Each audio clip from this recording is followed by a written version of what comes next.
as a means of containing the spread of the virus amongst the population. Measures such as the temporary partial lockdown of Accra, Tema, Kumasi, and Kasua, the adherence to enhanced hygiene and social distancing protocols, the ban on public gatherings, and the closure of our schools and our borders have imposed considerable difficulties on all of us. But I'm heartened that we appreciate that they are essential to save lives and livelihoods, and I thank all of them. As of Wednesday, 6th May, a total of 135,902 tests had been conducted, with our country's total number of confirmed cases standing at the time at 3,091, with 303 recoveries and sadly 18 deaths. On Thursday, 7th May, more tests were conducted, and this included the clearing of the last set of backlogs. Our total confirmed cases then rose to 4,012 positives, i.e. 921 new cases. Our recoveries stood at 323, 8 persons were critically ill, and deaths still at 18. It is important to stress that 533 out of the 921 new cases recorded between last Wednesday and Thursday are factory workers from a fish processing factory located in Tema. All 533 persons were infected by one person. Again, let me reiterate that these new 921 cases were from backlogs dating as far back as 26th April and not necessarily over the window. The coming on stream of 7 more testing facilities across the country to complement the efforts of the Noguchi Research Institute, the Kumasi Center for Collaborative Research, and the National Public Health Reference Laboratory at the Kolebu Teaching Hospital have meant that we have been able to clear all the backlog of tests, and the reporting on the cases of infections since Friday, 8th May, is now current. On Friday, a total of 5,253 tests were conducted, with 251 positives. On Saturday, 2,255 tests were conducted, with 266 found to be positive. For today, Sunday, a total of 3,045 tests have been done, with 160 testing positive. These relatively lower daily numbers of infections are welcome and reinforces the fact that the measures instituted to help reduce person-to-person contact and help defeat the pandemic are working. So as of today, Sunday, 10th May, the country has conducted a total of 160,501 tests, with our total number of infections standing at 4,700, with 494 recoveries, 5 persons being critically ill, and 4,179 persons responding to treatment. 22 persons, virtually all of them with underlying illnesses such as hypertension, diabetes, and chronic liver disease, have unhappily died. We must understand that the more people we test for the virus, the more persons we will discover as positive, and thus have the opportunity to isolate and treat them. If you do not test people for the virus, you will not find the persons who are positive, let alone isolate them from the population and treat them and prevent them from spreading the virus. Indeed, had we not been proactive in undertaking enhanced contact tracing of infected persons and had relied solely on testing persons who reported to hospital, which is a practice followed by some other countries, i.e. routine testing, our total case count would have stood at 1,413. The other 3,232, i.e. 2/3 of the population of positives, would have been undetected and still be within the population unknowingly infecting others.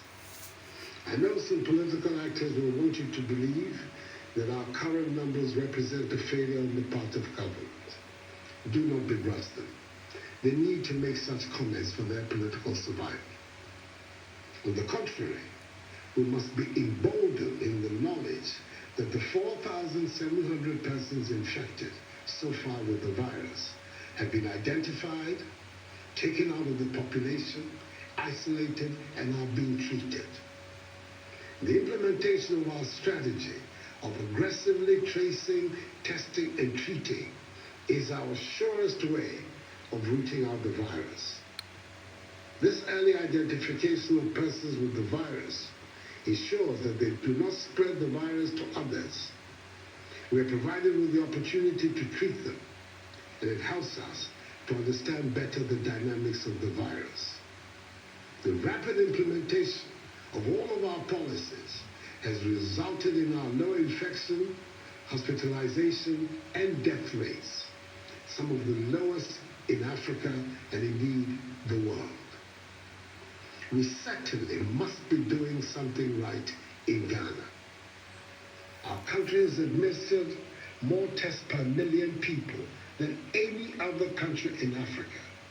And in fact, the World Health Organization, WHO, has reached out to us to share our sample pooling experience with other African countries so they can adopt this strategy and also ramp up their testing capabilities. It is thus vital that we continue to maintain the measures of enhanced hygiene and social distancing protocols to contain the spread of the virus, as they are the surest way to a quick return to a life of normalcy. All stakeholder bodies I have interacted with over the last 3 weeks in the health, labor, religious, chieftaincy, educational, hospitality, tourism, and creative arts sectors share in this opinion because collectively we believe they are essential for our very survival. These groups are also being engaged on the way forward towards the easing of these restrictions so that our social and economic lives can go back to normal whilst protecting lives at the same time. Soon those engagements will enable us to design a clear roadmap for the easing of restrictions. In my address to workers and the nation on May Day, I announced the extension of the closure of our borders for 1 more month as the means to continue halting the importation of the virus into our country. Tonight, I've come into your homes to announce that the ban on public gatherings, as set out in Executive Instrument number 64, has been extended also to the end of the month, i.e. 31st May. So during this period, there will continue to be a ban on public gatherings such as the holding of conferences, workshops, parties, nightclubs, drinking spots, beaches, festivals, political rallies, religious activities, and sporting events. All educational facilities, private and public, continue to remain closed. There's still a ban on funerals, other than private burials conducted with not more than 25 persons. It is noteworthy that the police are arresting and prosecuting persons, irrespective of their status in society, who flout these regulations. We cannot allow a few persons, for their narrow, selfish interests, to jeopardize the health, well-being, and safety of the larger population. If you fall foul of the law, you will face its full rigors. Fellow Ghanaians, like you, I would like to see an end to these restrictions. I know the difficulties each and every one of you has been through over the last 2 months. You've had to alter completely your way of life.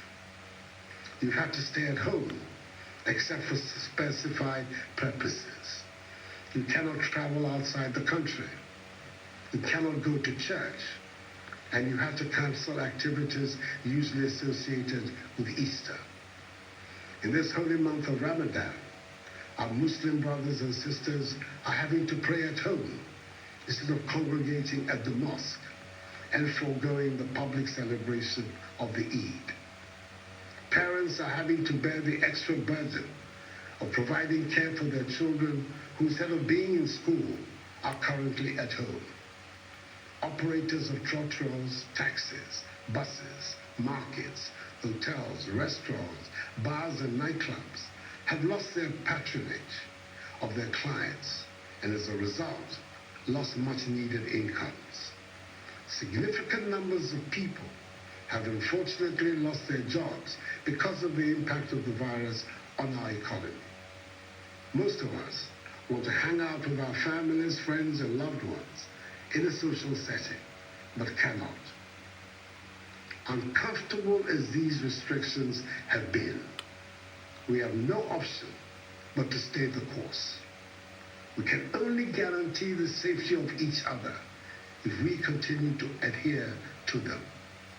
As I've said before, these restrictions cannot and will not be a permanent feature of our lives. And shortly, I hope to announce the steps for systematically easing the restrictive measures to bring us back to normality.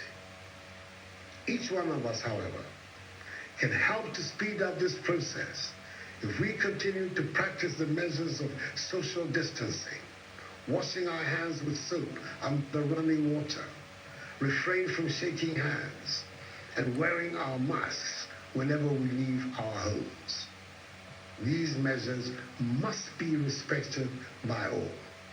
We do this not just for ourselves, but also to lessen the workload on our health workers, who continue to be at the forefront of caring for those affected by the virus and caring for the sick in general.